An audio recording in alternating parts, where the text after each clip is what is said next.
పవిత్ర సువిశేషములోని భాగము. ప్రభువా మీకు మహిమ కలుగును గాక.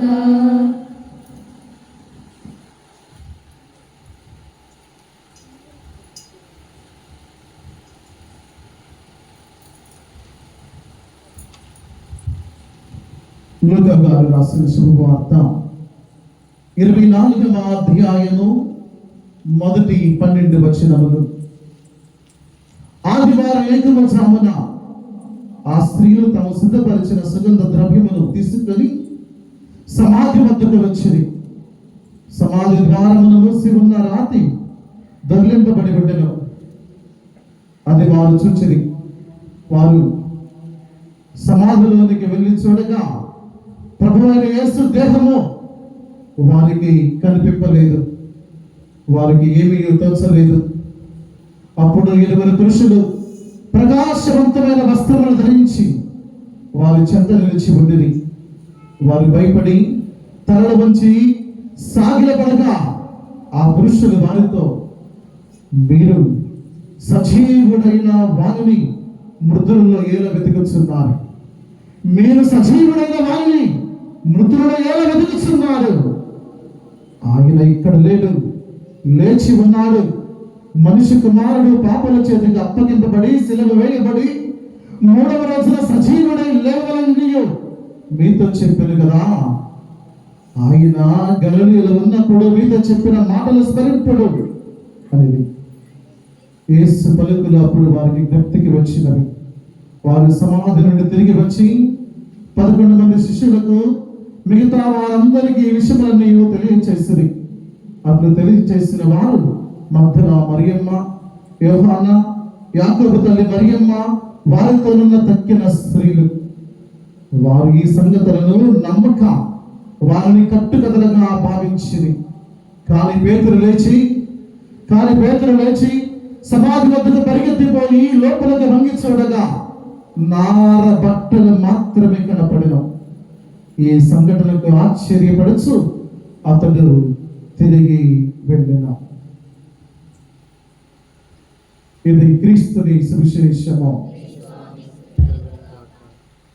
క్రీస్తు పునరుత్థాన మహోత్సవ శుభాకాంక్షలను అందిస్తూ ఉన్నాను. I wish you happy Easter. అందరి గట్టిగా చప్పట్లు కొడుతూ మీ కుడి పక్కన ఉన్న వారికి, ఎడమ పక్కన ఉన్న వారికి చెప్పండి హ్యాపీ ఈస్టర్.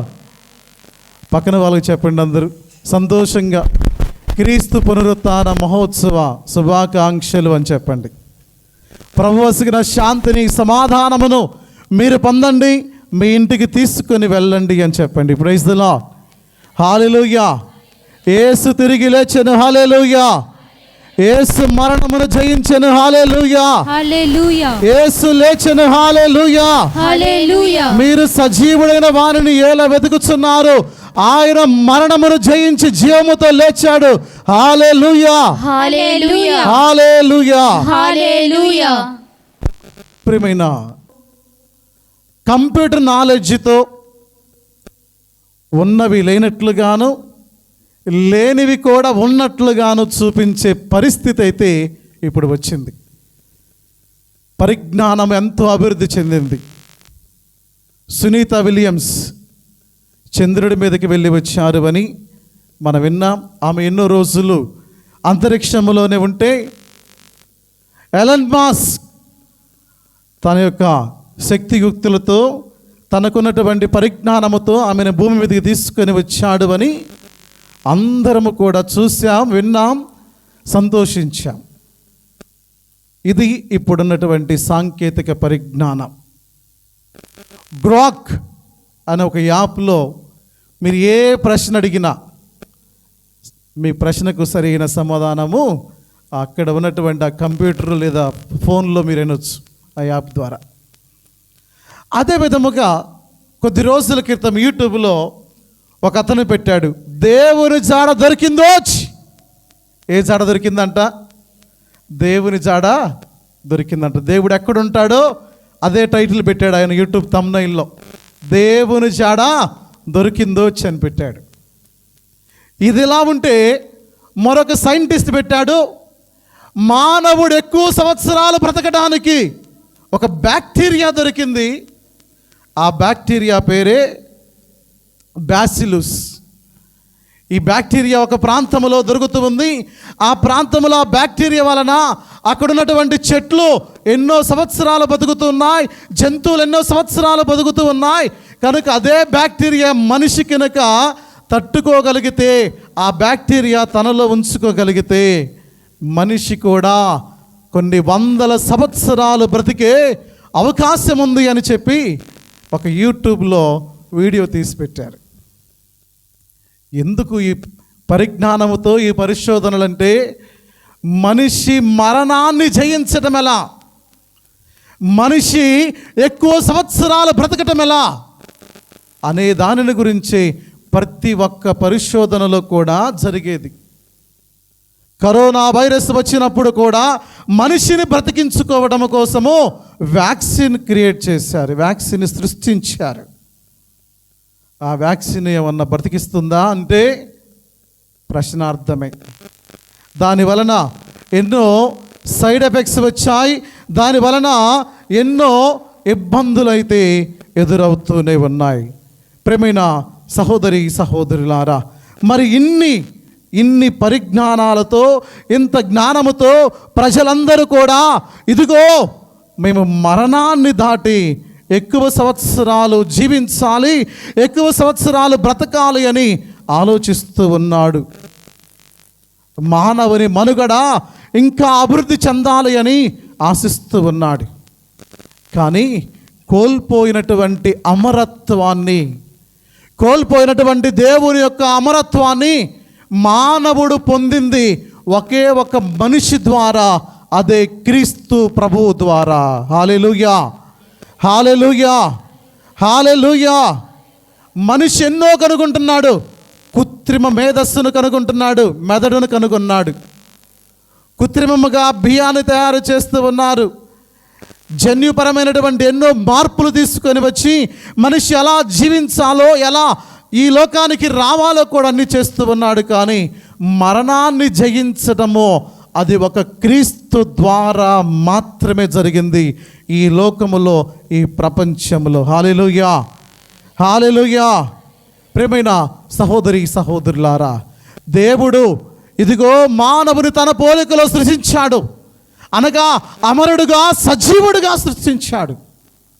పాపం వలన మరణాన్ని తెచ్చుకున్నాడు మానవుడు, అమరత్వాన్ని కోల్పోయాడు, దేవుని పోలికను కోల్పోయాడు. మరి ఈ మరణమును జయించేది ఒక్కడే, అది కూడా స్వచ్ఛమైనటువంటి దేవుని గొర్రెపిల్ల మరణము ద్వారా మాత్రమే అని దేవుడు తన ఏకైక కుమారుణ్ణి ఈ లోకానికి పంపించాడు. ఆ కుమారుడి ద్వారానే మరణం మీద విజయం లభించింది. అందుకనే పౌలు గారు అంటున్నారు, ఓ మరణమా నీ విజయం ఎక్కడా, ఓ మరణమా మానవుని జయించగలగ నీ శక్తి ఎక్కడా అని అంటున్నాడు.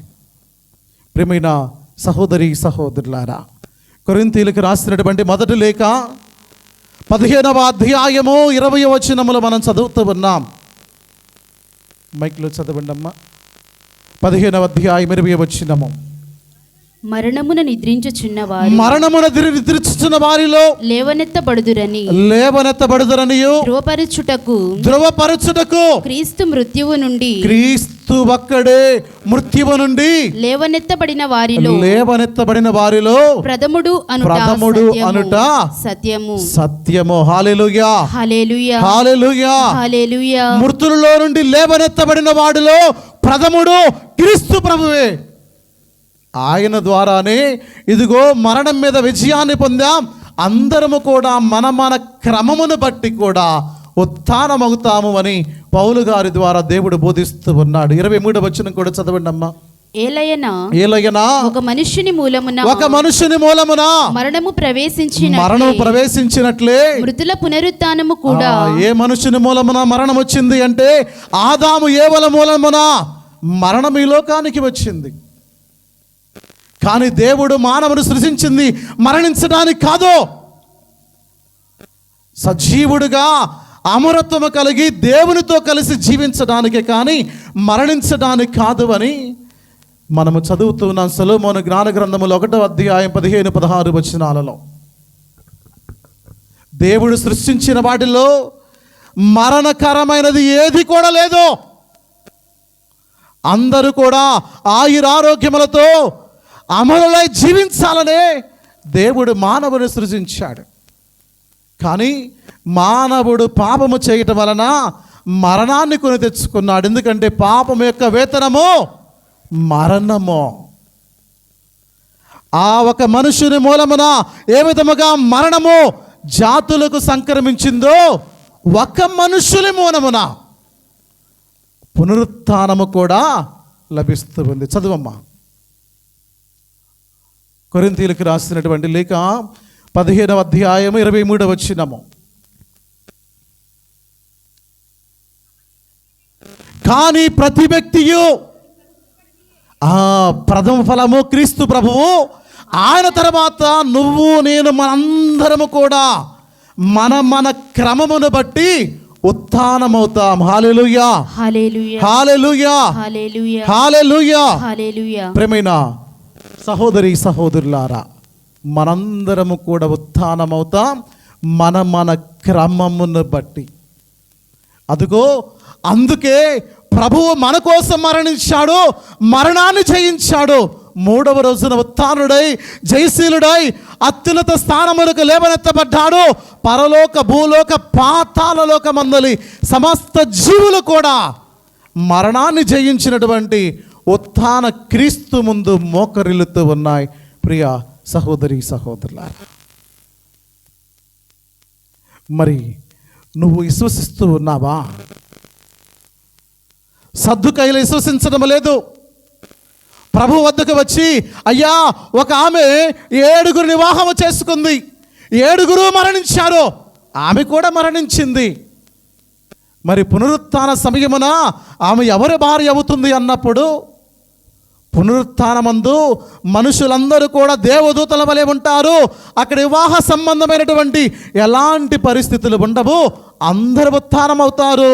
అందరూ దేవుని దూతల వలె పరిశుద్ధులుగా, దేవుని నిత్యము పరిశుద్ధుడు పరిశుద్ధుడు పరిశుద్ధుడు, లోకమంతయు ఆయన మహిమతో నిండి ఉన్నది అని దేవుని స్తుతిస్తారు అని ప్రభువు బోధించాడు. ఆయనను ఇరకాటములు పెట్టడానికే వాళ్ళు అడిగారు, పునరుత్థానం ఉందా లేదా అని అడగడానికి. మరి నువ్వు నమ్ముతున్నావా పునరుత్థానం ఉంది అని? పునరుత్థానం ఉందని నువ్వు నమ్మకపోతే ఇప్పటి వరకు నువ్వు జీవించినటువంటి క్రైస్తవ జీవితము వ్యర్థం. నువ్వు చేసినటువంటి ప్రార్థనలు వ్యర్థం. నువ్వు చేసినటువంటి ప్రాయచిత్త కార్యాలు అన్నీ కూడా వ్యర్థమే. ప్రియ సహోదరి సహోదరులారా, ప్రభువే బోధిస్తూ ఉన్నాడు, నేనే పునరుత్థానమును నేనే జీవమును అని అంటున్నాడు. యోహాను గారు రాసిన శుభవార్త 11వ అధ్యాయము 25-26 వచనాలలో, నేనే పునరుత్థానమును జీవమును, నన్ను విశ్వసించువాడు ఎవరంట?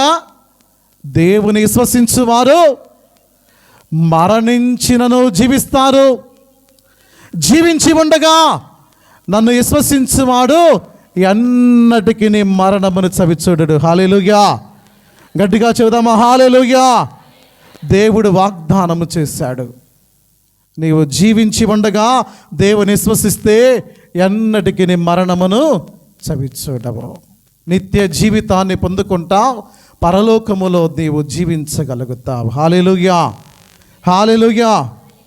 మరి ప్రభువే చెప్పాడు కదా, ఆయన మరణించాలి అని, ఆయన 3వ రోజున ఉత్థానము కావాలని. మార్కు శుభవార్త 8వ అధ్యాయము 31వ వచనము చదువుదాం. మనుష్య కుమారుడు అనేక శ్రమలను అనుభవించి పెద్దలచే, ప్రధానార్చకులచే, ధర్మశాస్త్ర బోధకులచే నిరాకరించబడి చంపబడి 3వ రోజున ఉత్థానమగుట అగత్యము అని చెబుతున్నాడు. హల్లెలూయా, హల్లెలూయా. శిష్యులకు అర్థము కాలేదు ఆ విషయం. అందుకని తాబోరు పర్వతం మీద తీసుకొని వెళ్ళి, ఇదిగో నేను మరణించిన తర్వాత, ఉత్థానమైన తర్వాత ఎలా ఉంటా అని తన నిజమైనటువంటి స్వరూపాన్ని, దైవ రూపాన్ని వారికి చూపించాడు. దానిని దివ్య రూపధారణ అని మనమందరము కూడా పలుకుతూ ఉన్నాం. ప్రియమైన సహోదరి సహోదరులారా, తాను చెప్పాడు, చెప్పినట్లుగానే తిరిగి లేచాడు. ఎంతమంది నమ్ముతారు? నమ్మిన వాళ్ళు గట్టిగా చప్పట్లు కొట్టండి. గట్టిగా చప్పట్లు కొట్టాలి. చప్పట్లు చప్పగా మోగుతున్నాయే. వలదు వలదు ఏడువ వలదు వెళ్ళిడి గలిలయకు, తాను చెప్పిన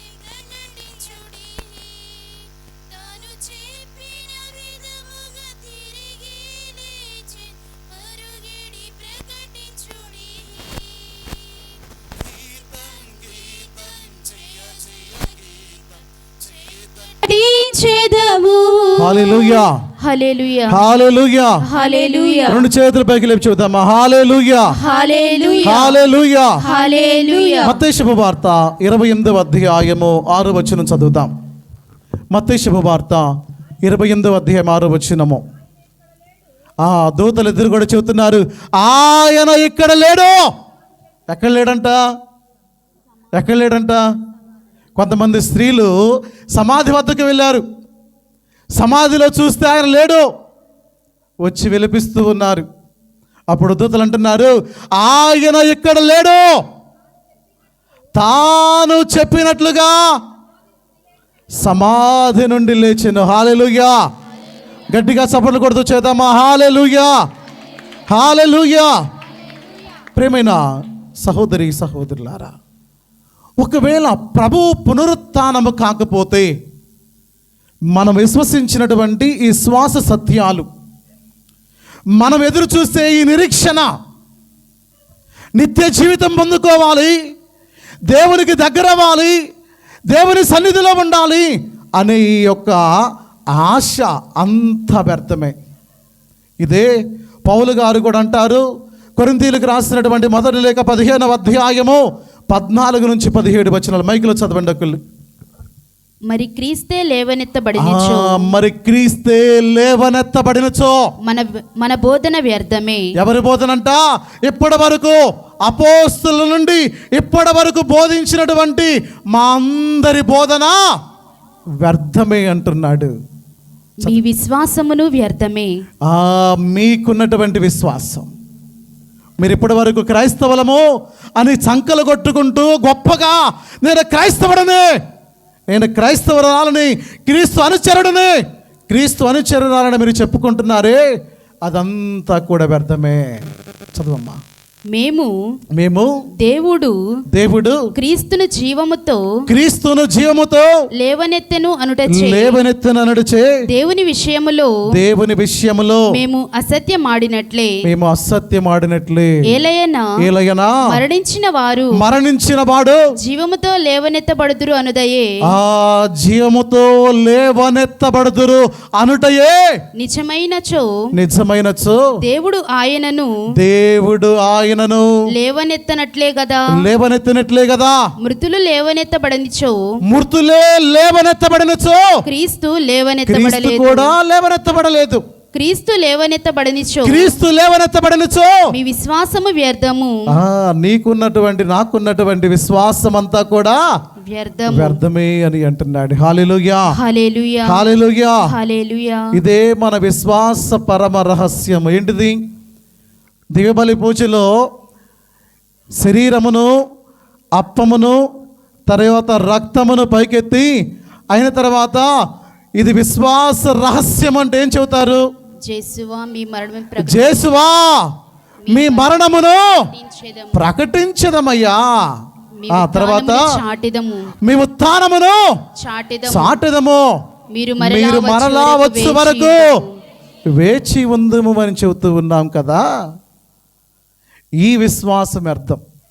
ఒకవేళ ప్రభువు లేవనెత్తబడకపోతే ఎవరో చెబుతున్నారు కదా, 3 మేకులు పీక్కోలేనటువంటి వాడు మిమ్మల్ని రక్షిస్తాడా అని ప్రశ్నిస్తున్నాడు కదా.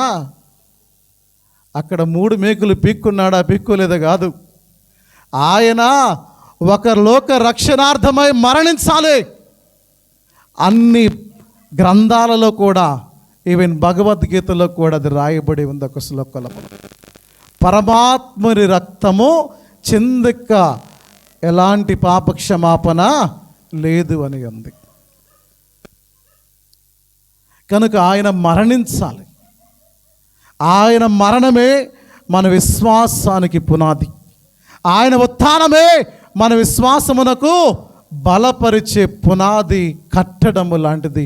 ప్రియమైన సహోదరి సహోదరులారా, హల్లెలూయా, హల్లెలూయా, హల్లెలూయా. దాన్ని మీరు సద్దుకైలు విశ్వసించలేదు, ప్రభు చెప్పాడు, మనందరం విశ్వసిస్తూ ఉన్నాం. అక్కడ యేసు ప్రభు మరణించి ఉత్థానమైన తర్వాత ధర్మశాస్త్ర బోధకులు విశ్వసించారు, పరిసయ్యులు విశ్వసించారు, కానీ అంగీకరించలేదు అంతే. ఎందుకు? కావలి వారు ఏం చెప్పారు వెళ్ళి, అయ్యా మేము అక్కడ కావలి కాస్తూనే ఉన్నాము, భయంకరమైనటువంటి శబ్దం వచ్చింది, అప్పుడు సమాధికి మూసివేయబడినటువంటి రాయి దానంతరకు అది తొలగించబడి ఉంది, ప్రభు ఉత్థానమయ్యాడయ్యా అని చెప్పారు. చదవండి వాక్యం, మత్తయి శుభవార్త 28వ అధ్యాయము 4వ వచనము మరియు 13వ వచనము. కావలి వారు భయపడి మరణించిన వారి వలె పడిపోయిరి. 13వ వచనం చదవమ్మా. మేము నిద్రించుచుండా అప్పుడు శిష్యులు రాత్రి వేళ వచ్చి అతని శరీరమును ఎత్తుకొని పోయిరి అని చెప్పండి అని ఎవరు చెబుతున్నారు?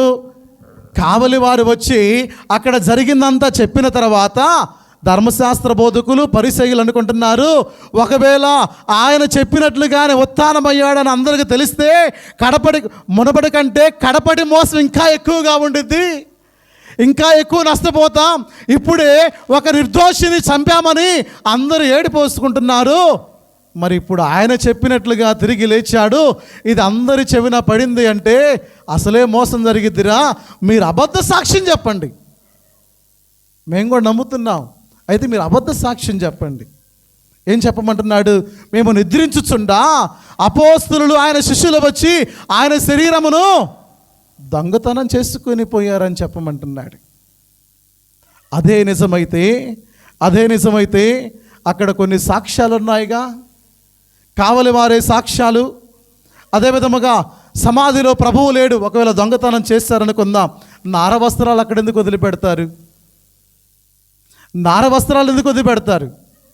ప్రభువు తలకు చుట్టబడినటువంటి ఆ తుండుగుడ్డ చుట్టబడి పక్కన పెట్టుందంట. దొంగతనం చేసేవాడు ఏం చేస్తాడు? తొందరగా తీసుకుని వెళ్తాడా, లేదంటే చుట్టబడినటువంటి వస్త్రాలన్నీ కూడా తీసి పక్కన పెట్టి ప్రభు యొక్క శరీరమును మాత్రమే తీసుకుని వెళ్తాడా? సో నార వస్త్రాలు, సమాధి ఖాళీగా ఉన్న సమాధి కాదు సాక్ష్యం, నార వస్త్రాలు సాక్ష్యం. హల్లెలూయా, హల్లెలూయా, హల్లెలూయా. యోహాను శుభవార్త 20వ అధ్యాయము 6 మరియు 7 వచనాలు చదువుదాం. యోహాను శుభవార్త 20వ అధ్యాయము 6, 7 వచనాలు. ఆ తరువాత సీమోను పేతురు వచ్చి సమాధిలో ప్రవేశించగా అచ్చట పడియున్న నార వస్త్రములను ఏం చూశాడంట? ఏం చూశాడు? నార వస్త్రాలను, ప్రభు ప్రేతమునకు చుట్టబడినటువంటి నార వస్త్రాలను, ఆయన తలకు కట్టిన తుండుగుడ్డను చూచెను. ఆ తుండుగుడ్డ ఎలా ఉందంట? నార వస్త్రములతో పాటు కాక విడిగా చుట్టబడి ఉంది. ఇక వాడితో ప్రభువుకి అవసరం లేదు. ప్రభు బ్రతికి ఉండగా లాజరును జీవముతో లేపాడు. లాజరు వెలుపులకు రా అనగానే ఎలా వచ్చాడు? వస్త్రాలతో పాటు వచ్చాడా? వస్త్రాలు లేకుండా వచ్చాడా? వస్త్రాలతో పాటు వచ్చాడు. అనగా ఆయన మరలా మరణిస్తాడు. ప్రభు ఒక అద్భుతం చేశాడంతే. మరణా నుంచి లేపాడు, కానీ శాశ్వతమైన మరణా నుంచి లేపలేదు. ఆయనని మరలా మరణిస్తాడు కనుక లాజరుకు ఆ వస్త్రాలు అవసరం కనుక వస్త్రాలతో బయటకు వచ్చాడు. ప్రభువుకి వస్త్రాలు అవసరమా? అవసరం లేదు. ఆయన ఇంకెన్నటికీ మరణించడు, మరణాన్ని జయించాడు. హల్లెలూయా, హల్లెలూయా. ఒకవేళ దొంగతనము జరిగి ఉంటే ఆ ధర్మశాస్త్ర బోధకులు పరిసయ్యులు చెప్పినట్లుగా దొంగతనం చేసి ఉంటే, ఇదిగో ఆ చుట్టబడినటువంటి వస్త్రాలు, తుండుగుడ్డ మరియు నార వస్త్రాలే సాక్ష్యాలు. హల్లెలూయా, హల్లెలూయా. మరి ప్రభు మగ్దలా మరియమ్మ కనిపించాడు. మగ్దలా మరియమ్మ కూడా ప్రభువుని అనుసరించిన ఆమె కనుక అబద్ధం చెబుతుంది అనుకుంటారేమో. ఆ తర్వాత ఎంతమంది కనిపించారు? అపోస్తలులు కనిపించారు. అదే విధముగా అనేక మంది కనిపించారు. చివరగా పౌలు గారికి కూడా కనిపించాడు. దానితో పాటు దూత ప్రకటన చేస్తున్నారు. దూత ఏమని ప్రకటన చేస్తున్నారు? లూకా శుభవార్త 24వ అధ్యాయము 4వ వచనము.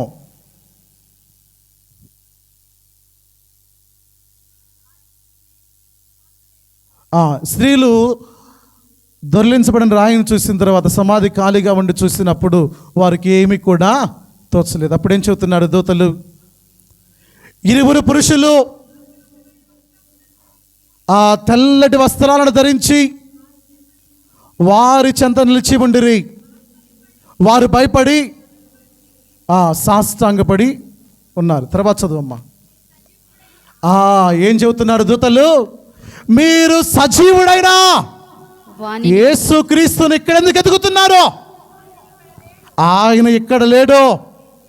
ఆయన మరణమును దాటి జీవముతో లేచి ఉన్నాడు. హల్లెలూయా, హల్లెలూయా. అప్పుడు యేసు ప్రభు జన్మించినప్పుడు అర్ధరాత్రి సమయంలో గొల్లలో కనిపించినటువంటి దూత ఏం చెబుతున్నారు దూతలు? నేడు మీకు దావీదు పట్టణమున ఒక రక్షకుడు జన్మించాడు అని చెప్పినప్పుడు నమ్మి పరిగెత్తుకొని పోయి ఆరాధించారు కదా. ఆ దూతలు చెప్పినప్పుడు ఆయన లోకరక్షకుడు, పరమానందమును వసగే దేవుడు అని నమ్మినప్పుడు మరి ధర్మశాస్త్ర బోధకులు, పరిసయ్యులు, సామాన్య ప్రజలు కూడా దూతలు ప్రకటన చేశారు కనుక దూతలు చెప్పింది కూడా సాక్ష్యమే. హల్లెలూయా, హల్లెలూయా, హల్లెలూయా. ప్రియ సహోదరి సహోదరులారా, అపోస్తులు కనిపించారు, స్త్రీలు కనిపించారు, ఇంకా 500 మందికి ఒకేసారి కనిపించారు. పేతురు గారు అంటారు అపోస్తుల కార్యాలలో. ఇంకా చివరిగా పౌలు గారు కూడా అంటారు, అపోస్తులలో చివరబడిన నాకు కూడా దేవుడు కనిపించాడు అని చెప్తాడు. సో మనం కూడా చూస్తూ ఉన్నాం. చూసి విశ్వసించిన వారి కంటే చూడక నమ్మి విశ్వసించిన వారు ధన్యులు అని అంటున్నాడు. 2025 సంవత్సరాల క్రితము జరిగినటువంటి ఆ సంఘటన మనం చూడలా. సాక్షులు, అపోస్తలులు చెప్పారు, మనం నమ్ముతున్నాం. ఇదిగో క్రైస్తవులందరికీ కూడా ప్రధానమైనటువంటి ఆ గ్రంథము పరిశుద్ధ గ్రంథం, బైబుల్ గ్రంథం.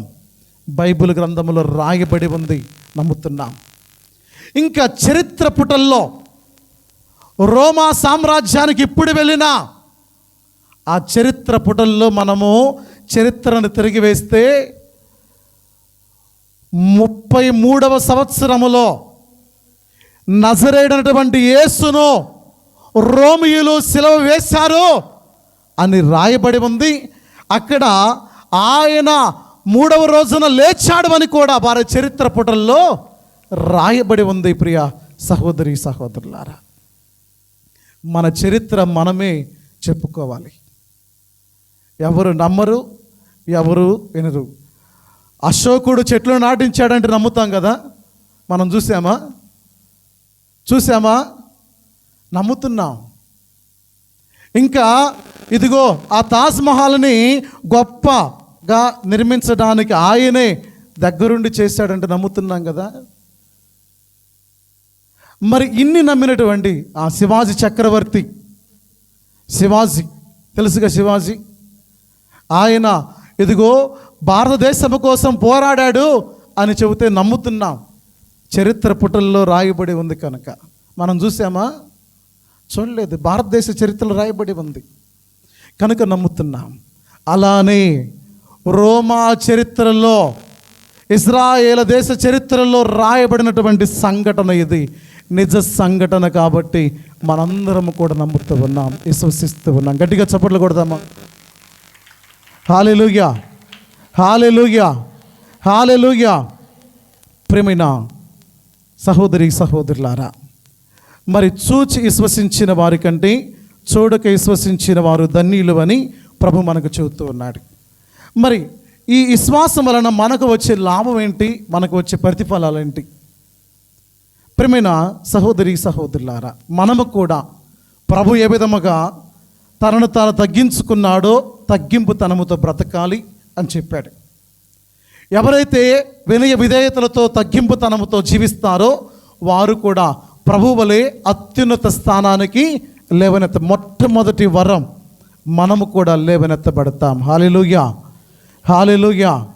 చదవండి, ఫిలిప్పీయులకు రాసిన లేఖ 2వ అధ్యాయము 6 నుంచి 11 వచనాలు. తర్వాత చదవచ్చు, సమయం లేదు. అక్కడ ఉంటుంది, ఇదిగో ప్రభువు సేవకు రూపము దాల్చాడు, మరణించాడు, శిలువ మరణం వరకు విధేయించాడు కనుక దేవుడు అత్యున్నత స్థానానికి లేవనెత్తాడు. నువ్వు నేను మనందరము కూడా దేవునికి విధేయిస్తే, దేవుని విశ్వసిస్తే మనల్ని కూడా మరణము తర్వాత దేవుడు అత్యున్నత స్థానమునకు లేవనెత్తుతాడు. తన పోలికను, అమరత్వాన్ని మనకు వసగి తన సన్నిధిలో పరిశుద్ధులుగా నిలబెట్టుకుంటాడు. ఇది దేవుడిచ్చినటువంటి వాగ్దానం. గట్టిగా చప్పట్లు కొడదాం. ఇక రెండవది, కలవరపడిన వారికి. ఎవరు కలవరపడ్డారు? అపోస్తలులు కలవరపడ్డారు. మగ్దలా మరియమ్మ, స్త్రీలందరూ కూడా కలవరపడ్డారు కనుక వారికి ఏం చేశాడు? వారికి ఆనందభరితులను చేశాడు. ఇదిగో మీరు ఎందుకు కలవరపడుతున్నారు? ఇదిగో మీకు శాంతి కలుగును గాక, నేను మీకు శాంతినిస్తూ ఉన్నానని చెప్పి వారికి శాంతిని, సమాధానాన్ని, సంతోషాన్ని ఇచ్చాడు. మత్తయి శుభవార్త 28వ అధ్యాయము 5వ వచనంలో చదువుతూ ఉన్నాం. యోహాను శుభవార్త 16వ అధ్యాయము 20వ వచనములో చదువుతూ ఉన్నాం. శుభము కలుగును గాక అని మత్తయి శుభవార్త 28వ అధ్యాయం 9వ వచనంలో చెబుతున్నాడు.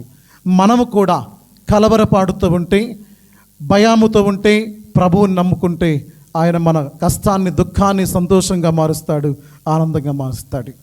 మరి పశ్చాత్తపడినటువంటి వారికి, మూడవదిగా పశ్చాత్తపడినటువంటి వారికి దైవ దర్శనం ఇస్తాడు. మగ్దలా మరియమ్మ పశ్చాత్తపడింది. ప్రభువుని మొట్టమొదటిగా దర్శించిన వ్యక్తి ఎవరయ్యా అంటే మగ్దలా మరియమ్మే. నువ్వు నేను మనందరము కూడా ఇదిగో మగ్దలా మరియమ్మ వలె పాపమును విడనాడి పశ్చాత్తపడితే దేవుని దర్శనాన్ని పొందుకుంటాం. అంతటి గొప్ప భాగ్యాన్ని మనందరం కూడా పొందుకోవాలి. అదే విధముగా పేతురు గారు నిన్ను ప్రేమిస్తున్నానని చెప్పాడు. ఇదిగో ప్రేమ కలిగినప్పుడు ప్రేమకు ప్రతిఫలముగా మనము ఆ దర్శనాన్ని పొందుకోగలుగుతాం. ప్రేమైన సహోదరి సహోదరులారా, మరి మన జీవితాలలో ఉన్నటువంటి పాపాన్ని తీసివేయాలని, మనల్ని పరిశుద్ధులు చేయాలని, దేవుని పోలికను మనకు తిరిగి వసగాలని ప్రభు మరణించాడు, ఉత్థానమయ్యాడు. ఆ ఉత్థాన భాగ్యాన్ని మనకు కూడా అనుగ్రహించాలని ఈ దిగబలి పూజలో మనందరము కూడా ప్రార్థన చేసుకుందాం. దేవుడు మనల్ని, మన కుటుంబాలను, ఈ వాక్యాన్ని వినటువంటి ప్రతి ఒక్కరిని కూడా దీవించి ఆశీర్వదించి క్రీస్తు పునరుత్థాన ఫలాలను దయచేయునుగాక.